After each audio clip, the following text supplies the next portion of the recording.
నేను సంసద్ గారితో మాట్లాడతాను ప్రశాంతంగా. ఇంకా ఎక్కువ సిబిఐ మాతో ఎఫ్ఐఆర్ రాయించుకోలేదండి. సిబిఐ అసలు రిపోర్ట్ మాకు ఇవ్వలేదు. వీళ్ళే కాదు, సిట్ వేసినటువంటి మా పాప ప్రాపర్టీని స్పాయిల్ చేసిన వాళ్ళు కూడా అక్కడ ఆ కోర్టులో కూడా రిపోర్ట్ ఇవ్వలేదు. అసలు దీన్ని బట్టి అర్థమవుతుందా మీకు ఇక్కడ వెనక ఎవరు ఉన్నారు అనేది?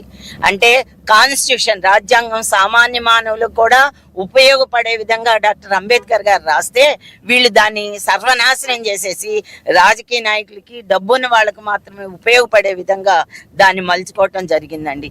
బాధితులు మేము 18 సంవత్సరాలు తిరగాలండి.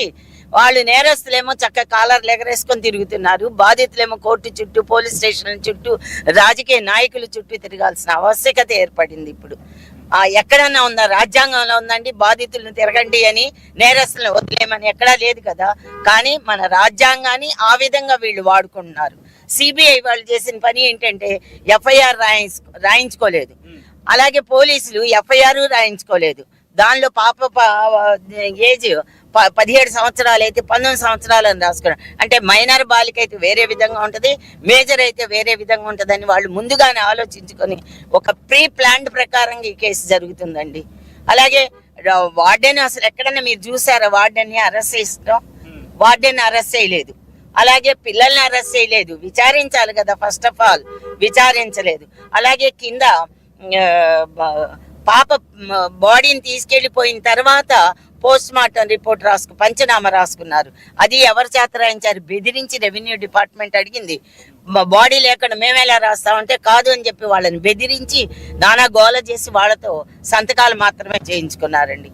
అలా పోలీసులు చేశారు. సిబిఐ ఏం చేసిందండి? మా దగ్గరికి అసలు రాలేదు, ఎఫ్ఐఆర్ రాయించుకోలేదు. తర్వాత మాకు కొన్ని అనుమానాలు ఉన్నాయి, పాప బాడీ పార్ట్స్ కావాలి, మాకు రీపోస్ట్ మార్టం చేస్తామన్నారు.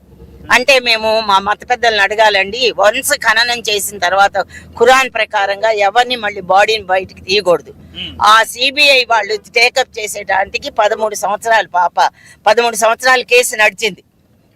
ఆ తర్వాత ఏం చేశారు? ఇలా కాదు అని చెప్పి హైకోర్టు నుంచి అప్లికేషన్ పెట్టుకొని తీసుకొస్తే మేము సంతకాలు చేశాము, పర్మిషన్ 10 రోజుల్లో ఇస్తామని పాప బాడీ పార్ట్స్ మొత్తాన్ని తీసుకెళ్ళి ఇంకా అసలు మాట్లాడటలేదు. ఏంటయ్యా అని అంటే వాళ్ళకి ప్రొఫెసర్కి తీరిక లేదు, అది ఇది అని చెప్పుకుంటా వచ్చారు. తర్వాత మేము గట్టిగా అడిగేటప్పటికి కేసు బైఫర్కేషన్ అయింది, మా చేతుల్లో లేదు అన్నారు. కేసు బైఫర్కేషన్ అవటం ఏంటంటే స్టేట్లు, జిల్లాలు అవుతాయి కానీ ఎక్కడ కేసులు కూడా బైఫర్కేషన్ అవుతాయని మాకు ఇంతవరకు తెలియలా.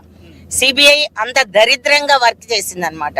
5 సంవత్సరాలు స్తబ్దతగా ఉంది, అసలు పట్టించుకోలేదు, ఏమీ లేదు. కానీ మేము గొడవ చేసాం, పోనీ పాప పార్ట్స్ అన్న ఇవ్వమని హైకోర్టుకి వెళ్తే సిబిఐ కోర్టుకు అన్నారు, సిబిఐ కోర్టుకి వెళ్తే హైకోర్టుకు అన్నారు. ఈ విధంగా చేసి చివరికి 7 సీల్డ్ కవర్లు తీసుకెళ్లి హైకోర్టులో అప్పచెప్పారు పాప బాడీ పార్ట్స్ని కూడా. మేము హైకోర్టులో అడిగితే మీరు తీసుకెళ్ళండి వాళ్ళని అడిగి అని అన్నారు.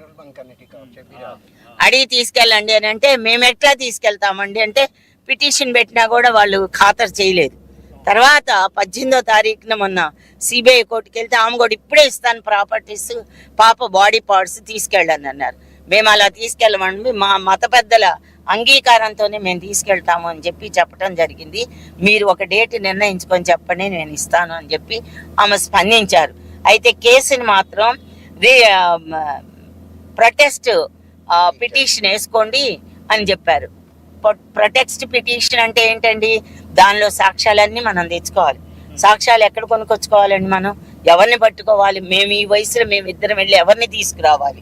మాట్లాడుతూ మీరు ఒక మాట అనడం జరిగింది, సాక్ష్యాలను పూర్తిగా మాయం చేసేసారు ఆ రోజు అని చెప్పి.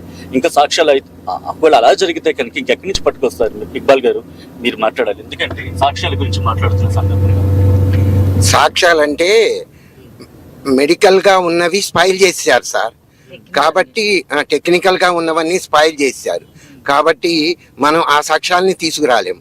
అలాగే ప్రతి వాళ్ళని, ఈవెన్ రెవెన్యూ డిపార్ట్మెంట్ అధికారులను కూడా భయపెట్టి పంచనామా మీద సంతకాలు చేయించారని సిబిఐ వాళ్ళ రిపోర్ట్లోనే ఉంది.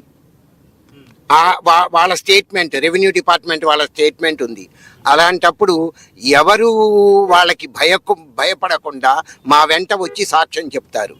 కాబట్టి సాక్ష్యాలు కాదండి, ఆధారాలు ఉన్నాయి. నిందితులు అక్కడే ఉన్నారు. ఆ నిందితులు ఎవరు? ఆ కవితా సౌమ్య ప్రీతి, అలాగే హాస్టల్ వార్డెను ఇక్కడే హాస్టల్ వార్డెన్, వీళ్ళు ఆధారాలండి. తప్పకుండా వాళ్ళని ఇంట్రాగేట్ చేయాలి. అలాగే అప్పుడు నీరు గార్చిన పోలీస్ ఆఫీసర్స్ అందరినీ